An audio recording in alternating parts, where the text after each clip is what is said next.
नमस्कार, मैं हूं आपके साथ आशा सरमाल। आप देख रहे हैं खास मुलाकात और खास मुलाकात में आज हम जम्मू कश्मीर के केंद्र शासित प्रदेश में जो डीडीसी चुनाव होने वाले हैं उन्हीं को लेकर बातचीत करेंगे। लेकिन सबसे पहले हम आपको ये दिखाना चाहेंगे, बताना भी चाहेंगे कि आज खास मुलाकात में जो मेहमान हमारे साथ जुड़ रहे हैं वो हैं जम्मू कश्मीर स्थानीय निकाय चुनावों के प्रभारी और साथ ही साथ आपको यह भी बताएं कि केंद्रीय वित्त राज्य मंत्री हैं अनुराग ठाकुर जी। बहुत बहुत स्वागत कार्यक्रम में जुड़ने के लिए।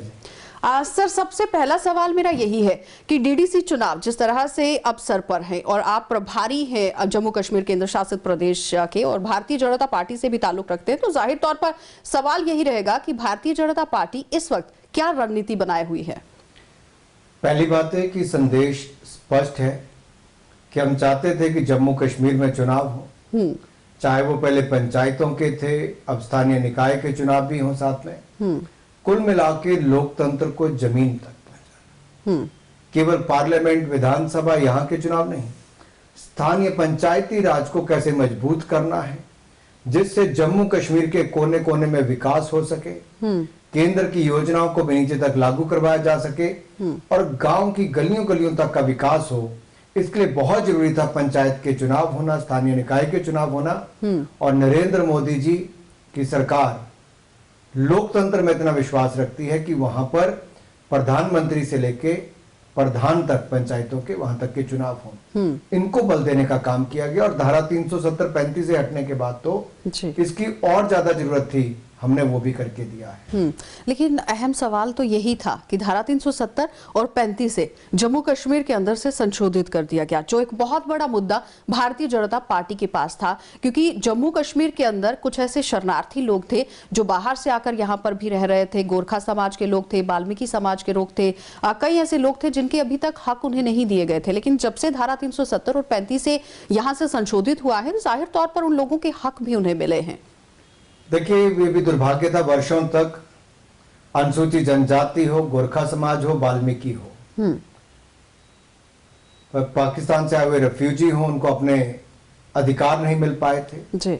बहुत सारे लोगों को नागरिकता भी मिली, अधिकार भी मिले, चुनाव लड़ भी सकते हैं, वोट डाल भी सकते हैं, स्थानीय निकाय में अपनी रोजगार भी प्राप्त कर सकते हैं। कि सब अधिकार से वंचित वो लोग थे, उनको अधिकार देने का काम भी किया है। और मुझे लगता है धारा 370-35 से के हटने से एक बहुत बड़ा लाभ जम्मू कश्मीर को मिला है, जिससे इसकी जो गति और प्रगति रुकी हुई थी उसको अब बल मिल पाएगा, उसका विकास जन जन तक पहुंचाया जा सकता है। चंद गिने चुने लोग वर्षों तक, अगर मैं कहूं दशकों तक, वर्षों तक नहीं तो दशकों तक उनके 2-3 परिवारों ने ही इसका लाभ उठाया, सत्ता का सुख भोगा, प्रदेश को खोखला करने का काम किया और जो हजारों करोड़ रुपए प्रतिवर्ष आते थे वो कहां जाते थे उसका कोई हिसाब किताब नहीं था। जब से धारा 370-35 से हटी, अनुच्छेद 370-35 से के जाने से यहाँ पर प्रभाव देखने को मिलता है, बदलाव देखने को मिल रहा है और आने वाले समय में और अच्छा होने वाला है। यानी कि अगर हम बात करें कि जितनी भी मेन स्ट्रीम पार्टीज थी जम्मू कश्मीर के अंदर, चाहे वो हम पीडीपी को लेकर बात करें, नेशनल कॉन्फ्रेंस को लेकर बात करें, अनुच्छेद 370 और 35 से जाने के बाद जाहिर तौर पर गुपकार डिक्लेरेशन एक बड़ा महागठबंधन बनकर सामने आया, जिसमें हर एक पार्टी ने अपना सहयोग भी दिया। लेकिन जिस तरह लोगों को गुमराह करने की कोशिश की जा रही है कि धारा 370 और 35 को वापस लाया जाएगा, क्या ऐसा कुछ मुमकिन हो सकता है? आम जनता को जानना बहुत जरूरी है। धारा 370-35 से सदा सदा के लिए दफन हो चुका है। मैं एक बार फिर कह दूं, अनुच्छेद 370-35 से सदा सदा के लिए जा चुका है। लेकिन जो लोग इसे बार बार अराग इसका अलाप रहे हैं, वो क्या जाहिर तौर पर दिखाना चाहते हैं? वो केवल अपनी राजनीति कर रहे हैं, सत्ता का सुख भोगने के लिए लोगों को गुमराह कर रहे हैं, जहां ना नीति है, ना नीयत है, ना विचारधाराओं का मेल है। ये केवल सत्ता के खेल के लिए एकजुट हुए हैं और एकजुट भी कितने हैं ये चुनाव में पता चल जाएगा। यहां पर भी बिखरावट अंदर ही अंदर देखने को मिलती है, एक दूसरे से खुश नहीं है। जहां एक पार्टी ने कैंडिडेट दिया वहां दूसरे का नाराजगी में खड़ा हो गया। आप कल्पना कीजिए, जम्मू कश्मीर की युवाओं के साथ बहुत बड़ा खेल कर रहे हैं। अगर जम्मू कश्मीर का नौजवान, जम्मू कश्मीर के लोग स्थानीय निकाय के चुनावों में भी, डीडीसी के चुनाव में भी अगर अपना चुनाव नहीं लड़ सकते और ये केवल 2-3 परिवारों के लोग ही अपना सत्ता का सुख उठाने के लिए इनको भ्रमित कर रहे हैं, कल को क्या जब विधानसभा के चुनाव होंगे तो क्या इकट्ठे होंगे? नहीं होंगे। और आज किस बात को लेकर इकट्ठे हुए जो हो ही नहीं सकती? अनुच्छेद 370 सवाल यही है और आम जनता को समझदार होने की जरूरत है, बहुत समझने की जरूरत है कि नेशनल कॉन्फ्रेंस और पीडीपी दोनों नॉर्थ पोल और साउथ पोल हमेशा से रहे हैं, लेकिन अब अगर गुपकार डिक्लेरेशन बनाया गया है तो क्यों बनाया गया है, ये बहुत बड़ा एक सवालिया निशान यहां पर है। और उसके साथ ही आप देखिए कि गठबंधन के अंदर बिल्कुल मतभेद जो है वो पनपता हुआ दिख रहा है और जाहिर तौर पर जो भूख है वो क्या लगता है कि सिर्फ सत्ता की है। आपने बहुत सही कहा, सत्ता की भूख कैसे इन सबको इकट्ठे ले आई है, लेकिन ऊपर ऊपर से इकट्ठे अंदर से नहीं है। मेरा एक बार करबद्ध प्रार्थना जम्मू कश्मीर के लोगों से है। अनुच्छेद 370 और 35 ने जम्मू कश्मीर के हितों के साथ खिलवाड़ किया। ये केवल भारतीय जनता पार्टी थी जिसने वर्षों तक डॉक्टर श्यामा प्रसाद मुखर्जी, पंडित प्रेमनाथ डोगरा जी से लेकर मेरी पीढ़ी तक ने कलकत्ता से कश्मीर तक की यात्रा की केवल तिरंगा झंडा फहराने के लिए, फौजियों के साथ खड़े होने के लिए, जम्मू कश्मीर के लोगों के हितों की रक्षा करने के लिए, क्योंकि यूपीए की सरकार के समय ये कश्मीर को स्वायत्तता देने की बात करते थे, जम्मू कश्मीर को अलग करने की बात करते थे। हमने उस समय भी युवा मोर्चा के अध्यक्ष होने के नाते मैंने कलकत्ता से कश्मीर की यात्रा की और मुझे गिरफ्तार करके 25 जनवरी को यहीं कठुआ की जेल में डाल दिया था। मेरे साथ अरुण जेटली जी, सुषमा स्वराज जी, अनंत कुमार जी को जेल में डाल दिया था। क्यों? कि लाल चौक पर तिरंगा ना फहरा सके जी। हम तिरंगे के लिए अपनी जान निछावर करने के लिए तैयार हैं। दूसरी ओर महबूबा मुफ्ती हैं जो कहती हैं तिरंगा नहीं फहराएंगी। क्या है ये मजाक? ये तिरंगा क्या है? तिरंगा केवल चंद गज का कपड़ा नहीं, ये तिरंगे की ताकत इतनी है कि 130 करोड़ हिंदुस्तानियों को एकजुट कर देती है। इस तिरंगे के लिए भारतीय सैनिक कुछ भी करने के लिए तैयार हो जाते हैं। हमारे यहाँ के कैप्टन विक्रम बत्रा कारगिल युद्ध में जब तिरंगे को चूम कर लहराते हैं, वापिस चोटी पर जाकर फतेह करते हैं, तब कहते हैं दिल मांगे मोर। एक तिरंगे के लिए हम कुछ भी करने के लिए तैयार हैं। जिस तिरंगे के लिए भारत एकजुट हो जाता है उसी के लिए महबूबा मुफ्ती उसका अपमान करने में कोई कसर नहीं छोड़ती। जवाब देना होगा इनको। जम्मू कश्मीर के लोगों को पूछना होगा कि तिरंगे का अपमान क्यों किया है। केवल सत्ता के लिए, लोगों को गुमराह करने के लिए, लोगों को हथियार उठाने की बात करती हैं महबूबा मुफ्ती जी। हथियार उठाने की बात करती हैं और एक दिन के अंदर ही आतंकवादी घुसपैठ करते हैं, बड़ा धमाका करने का प्रयास करते हैं। ये तो धन्यवाद ही हम अपने सैनिक बलों के जिन्होंने उनको मार गिराया, बड़ी मात्रा में हथियार और गोला बारूद बरामद किए। क्या है लोकतंत्र में? बुलेट को चाहेंगे कि बैलेट को चाहेंगे? हम लोग मतदान चाहते हैं, लेकिन ये लोग गोला बारूद करने वालों को उकसाने का काम करते हैं। जवाब देना होगा। क्या जम्मू कश्मीर शांति चाहता है या 70 साल में जो भुगता है हजारों लोगों की जान गई? एक और सवाल, अहम सवाल है ये, क्या लगता है कि जिस तरह से केंद्र सरकार ने यहाँ पर अनुच्छेद 370 और 35 को संशोधित कर दिया और उसके बाद मेन स्ट्रीम जितनी भी पार्टीज थी जिनका हर बार इलेक्शंस के दौरान मुद्दा ही यही रहता था कि 370 के साथ कोई भी छेड़छाड़ नहीं हो सकती है, 35 को लेकर कोई छेड़छाड़ नहीं की जा सकती है, लेकिन इस बार आप देखिए कि डीडीसी के जो चुनाव हैं मुद्दा कोई नहीं बचा है और जाहिर तौर पर अब इसे वापस लाने का मुद्दा जो है वो छेड़ दिया गया है। लेकिन हमारी जनता को बहुत विचार और सोच करने की जरूरत है कि आखिर जो ये सत्ता में रहने वाले लोग हैं जिन्होंने कई सालों से, कई वर्षों से राज किया है जम्मू कश्मीर के अंदर, वंशवाद की तरह काम किया है और अपने परिवारवाद को भी आगे बढ़ाने की कोशिश की है। क्या लगता है कि भारतीय जनता पार्टी इस परिवारवाद को बिल्कुल खत्म करने की कोशिश करेगी, वंशवाद को रोकने की कोशिश करेगी आने वाले समय में? निश्चित तौर पर नरेंद्र मोदी जी ने करके दिखाया है। और मैं आपको एक बात स्पष्ट कर दूं, जम्मू कश्मीर में अगर एम्स लाए तो भारतीय जनता पार्टी लाई, अगर आपके सेंट्रल यूनिवर्सिटी से लेकर मेडिकल कॉलेज से लेकर आईआईटी से लेकर बाकी सब शिक्षण संस्थान लाए, स्वास्थ्य की सुविधा लाए, 4 लेन हाईवे आया, एक्सप्रेसवे हाईवे आया, तो भारतीय जनता पार्टी की देन है। रेलवे लाइन को आगे बढ़ाने का काम किया तो भारतीय जनता पार्टी की देन है। अटल जी से लेकर नरेंद्र मोदी जी ने करके दिखाया है। प्रधानमंत्री ग्रामीण सड़क योजना जो अटल जी ने शुरू की थी, मोदी जी ने गांव गांव तक पहुंचाने का काम किया है। हमने सड़क, शिक्षा, स्वास्थ्य भी किया, साथ ही साथ पानी की सुविधाओं को लेकर जल जीवन मिशन के माध्यम से 3.5 लाख करोड़ रुपए हम खर्च करने जा रहे हैं, जिसको हर घर में नल से स्वच्छ जल ये देने का काम भी मोदी सरकार कर रही है। हमने जो कहा वो करके दिखाया, विकास के कार्य भी, और जम्मू कश्मीर को हमने कहा था कि धारा 370-35 से खत्म करेंगे जी। और हमने अनुच्छेद 370-35 से सदा सदा के लिए खत्म कर दिया। हमने कहा था सिटीजनशिप अमेंडमेंट एक्ट लेकर आएंगे जिससे नागरिकता मिलेगी, हमने वो भी करके दिया। हमने कहा था मुस्लिम बहनों को ट्रिपल तलाक से निजात दिलाएंगे, हमने वो भी करके दिया। हमने कहा था भव्य राम मंदिर का निर्माण हो, वो भी सुप्रीम कोर्ट ने निर्णय लिया और हिंदुस्तान के मुस्लिम, हिंदू, सिख, बौद्ध, जैन, ईसाई सभी धर्म के लोगों ने उसका स्वागत किया। हम लोग तुष्टीकरण की राजनीति नहीं करते, हम विकास का एजेंडा लेकर चलते हैं। ये तो हो गया कि भारतीय जनता पार्टी ने अभी तक क्या क्या काम किए हैं। जम्मू कश्मीर की जनता की बात कर लेते हैं, क्योंकि डीडीसी चुनावों को लेकर ही प्रभारी बनकर आप यहां पर पहुंचे हैं, तो जाहिर तौर पर जम्मू कश्मीर की जनता भी जानना चाहती होगी कि अनुराग ठाकुर कौन कौन सी सौगातें देने वाले हैं, कौन कौन से बड़े ऐलान जो हैं वो जम्मू कश्मीर की जनता के लिए किए जा सकते हैं। और ज्यादा जहर तौर पर अगर हम देखें, अगर हम इस पर गौर करना चाहें कि युवाओं के मुद्दे हमेशा जम्मू कश्मीर केंद्र शासित प्रदेश के अंदर रहे हैं, क्या लगता है कि आने वाले समय में भारतीय जनता पार्टी की तरफ से कौन कौन सी बड़ी सौगातें जो हैं वो जम्मू कश्मीर की जनता को मिल सकती हैं? मैं अपने जम्मू कश्मीर के भाइयों बहनों को कहना चाहता हूं, कोरोना महामारी की आपदा के समय भी जहां दुनिया भर में बहुत बड़ा संकट आया, इस आपदा के समय भी अवसर खोजने का काम नरेंद्र मोदी जी की सरकार ने किया।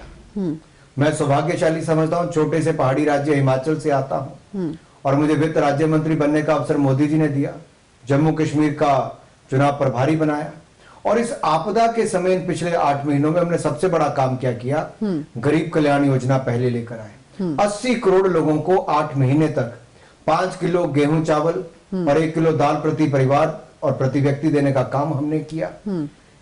इसके अलावा 20.5 करोड़ महिलाओं के खाते में 1500 रुपया प्रति महिला के खाते में हमने डाला, 31,000 करोड़ रुपए उसके हमने दिए। 3 करोड़ वृद्ध, विधवा, दिव्यांग, इनको 3,000 करोड़ रुपया यानी कि 1,000 रुपए प्रति व्यक्ति को दिया।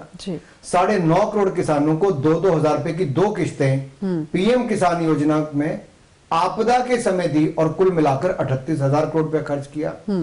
ये जो कर्मचारी भविष्य निधि है उसको 3 महीने तक के निकालने की अनुमति हमने कर्मचारियों को दी।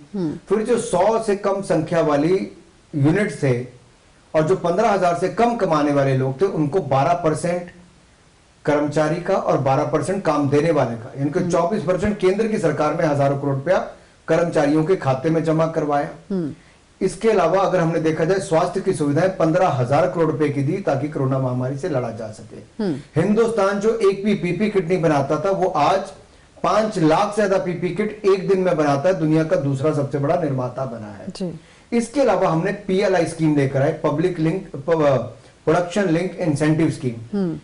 एप्पल जैसी कंपनियों के 9 यूनिट चाइना से हटकर अब हिंदुस्तान में लग रहे हैं। हिंदुस्तान के युवाओं को ज्यादा रोजगार मिल सके उस दिशा में। दवाइयां हम दुनिया की सबसे ज्यादा बनाते हैं, जेनरिक ड्रग्स, अब उसमें भी रॉ मटेरियल हिंदुस्तान में बने। मेडिकल डिवाइसेस जो आपका ब्लड टेस्ट वगैरह बाकी सब करते हैं वो भी यहाँ पर बने, डायग्नोस्टिक मशीन्स यहाँ पे बने, इसको production link incentive scheme. Jammu Kashmir में सबसे बड़ा मुद्दा बेरोजगारी का रहा है, क्योंकि युवा काफी ज्यादा पढ़े लिखे हैं और बेरोजगारी का मुद्दा बहुत बड़ा है।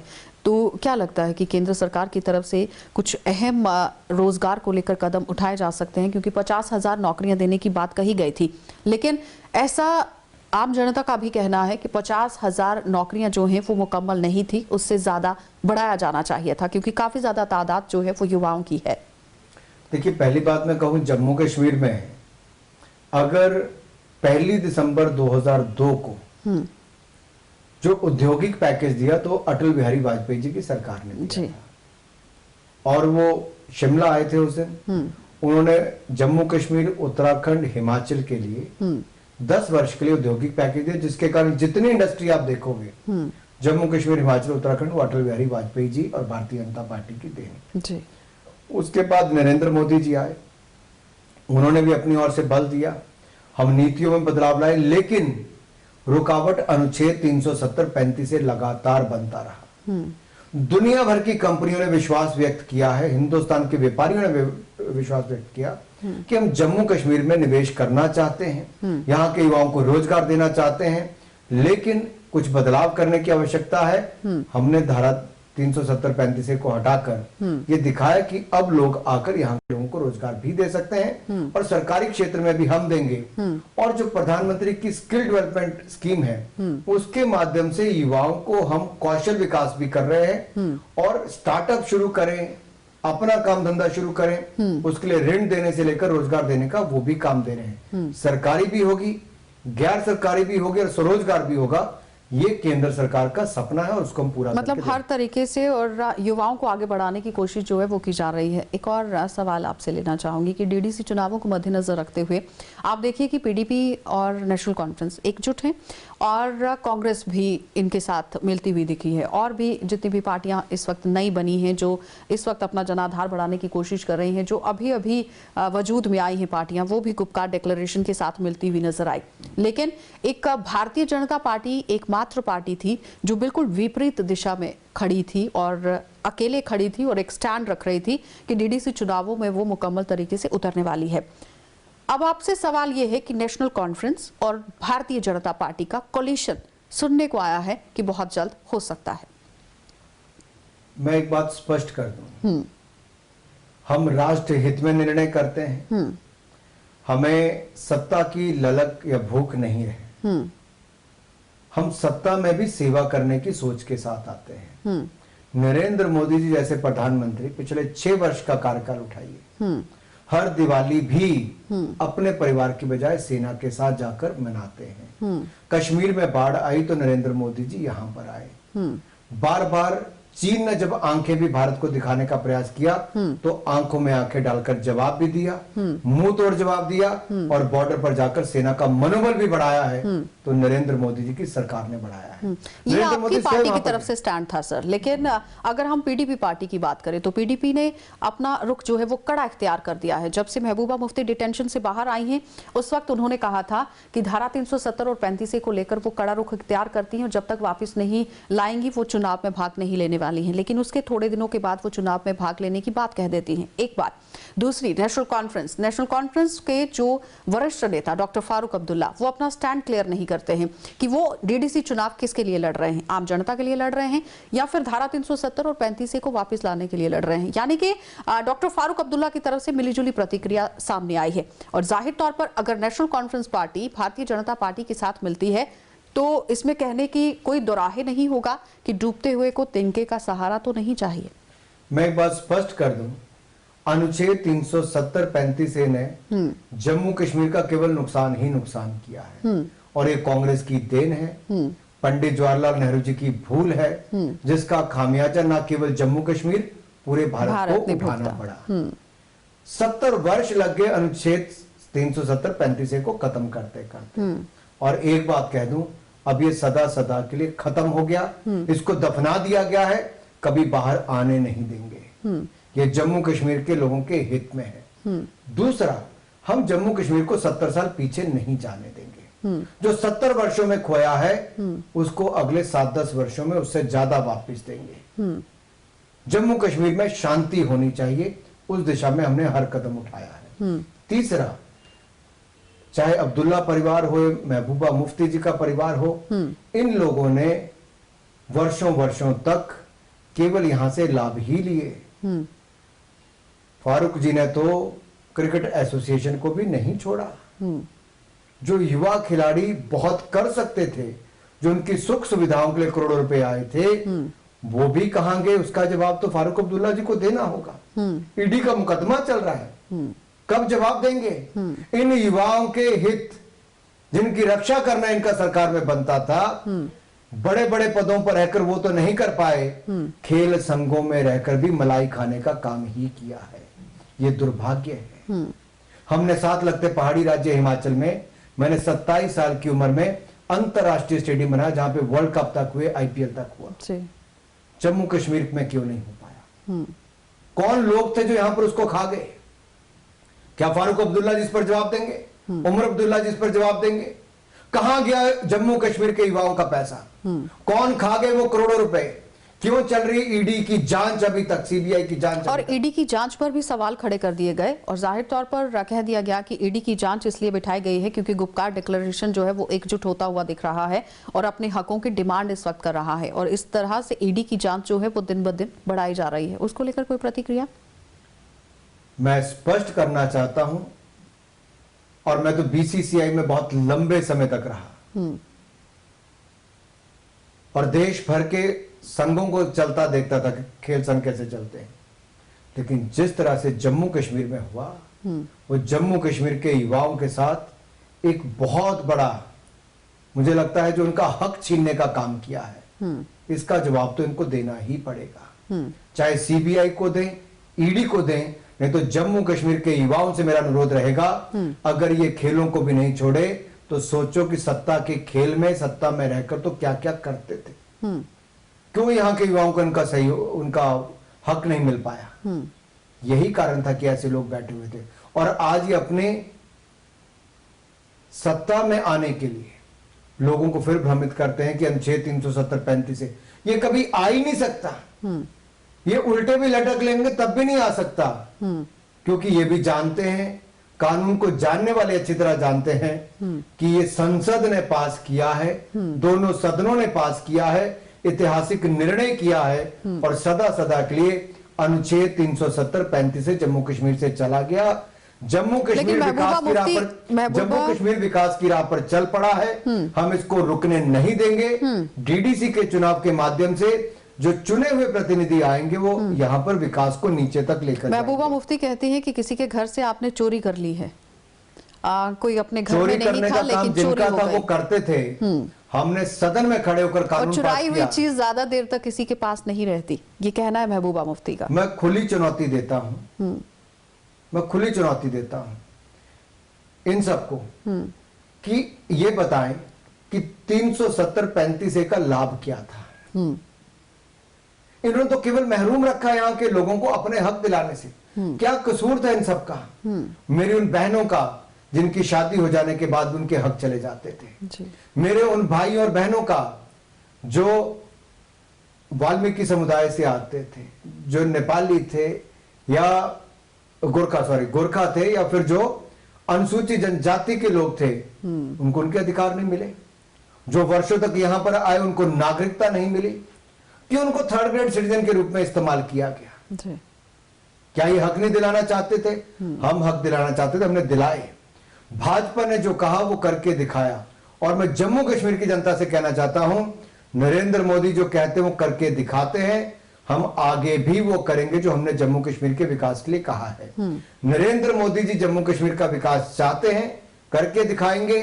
और इस डीडीसी चुनाव में मेरी जम्मू कश्मीर की जनता से अनुरोध रहेगा, खुलकर भारतीय जनता पार्टी को वोट करें, कमल का बटन दबाएं, ताकि जम्मू कश्मीर का विकास हो सके।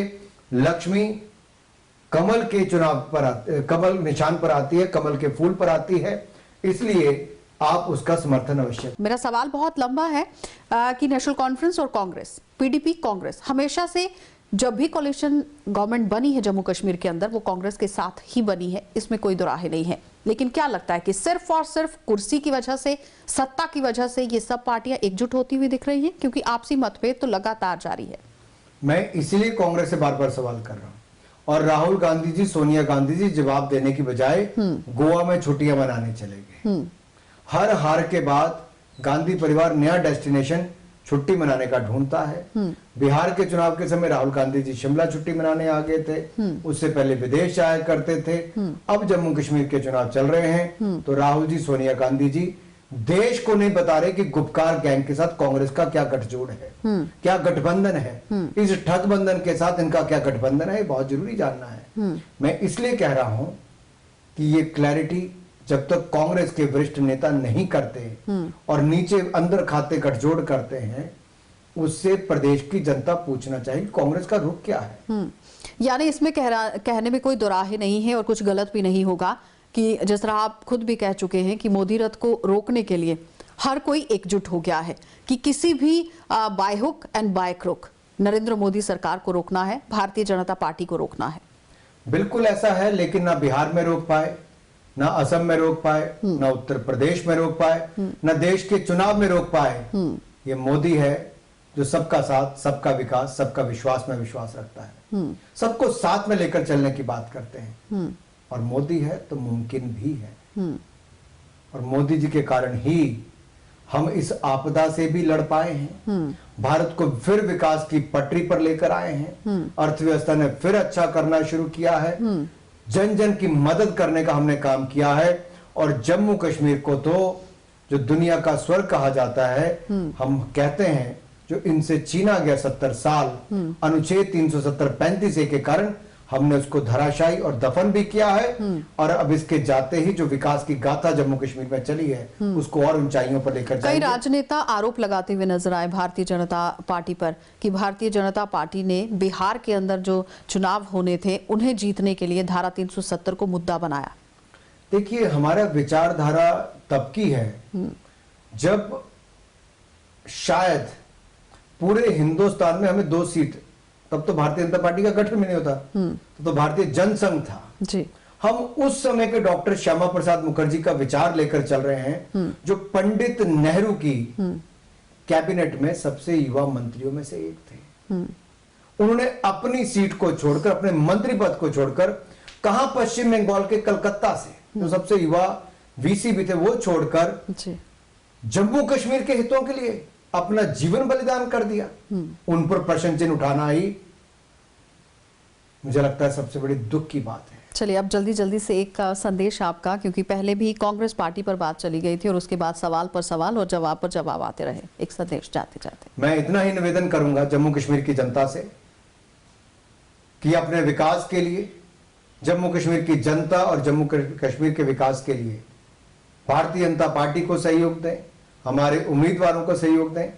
नरेंद्र मोदी जी कोई मदद करें जम्मू कश्मीर के विकास के लिए, और इस डीडीसी के चुनाव में भारतीय जनता पार्टी को समर्थन दें, ताकि हम आपकी सेवा कर सकें और राज्य को और विकास की ऊंचाइयों पर ले जा सकें। चलिए, तो आपने देखा कि इस वक्त हमारे साथ कार्यक्रम में जुड़े हुए थे अनुराग ठाकुर। और सर, बहुत बहुत धन्यवाद कार्यक्रम में जुड़ने के लिए। तो फिलहाल आपने देखा कि बहुत ही अच्छे से उन्होंने समझाया है, जम्मू कश्मीर की जनता को समझाने की कोशिश की है कि गुपकार गैंग और भारतीय जनता पार्टी आमने सामने हैं। और अब फैसला जो है वो जम्मू कश्मीर केंद्र शासित प्रदेश की जनता के हाथ में है कि आपको उन लोगों को जिताकर सामने लाना है जो सिर्फ और सिर्फ सत्ता के लिए एकजुट होते हुए दिख रहे हैं, या फिर जहां पर आपका विकास है आपको उनको सामने लाना है। तो फैसला आम जनता के हाथ में है, क्योंकि डीडीसी चुनावों का दौर अब शुरू हो चुका है, काउंटडाउन शुरू हो चुका है और जाहिर तौर पर बहुत ही जल्द मतगणना भी हो जाएगी और उसके बाद जितने भी रिजल्ट हैं वो भी सामने आ जाएंगे। लेकिन सबसे बड़ा सवाल सिर्फ और सिर्फ जनता पर है कि जनता जम्मू कश्मीर की क्या चाहती है, क्योंकि जनता जनार्दन है। जो आम जनता चाहेगी वही होगा। अगर वो भारतीय जनता पार्टी को सामने लाना चाहती है तो भारतीय जनता पार्टी जीतकर सामने आएगी। अगर वो गुपकार गठबंधन को सामने लाना चाहती है तो गुपकार गठबंधन सामने आएगा। लेकिन सोच विचार करना यह है कि गुपकार गठबंधन के अंदर जितने भी लोग इस वक्त एकजुट होते हुए दिख रहे हैं, हर किसी के अंदर मतभेद है, तालमेल बनता हुआ नजर नहीं आ रहा है। तो सोच विचार करना बहुत जरूरी। आप देखते रहिए कार्यक्रम।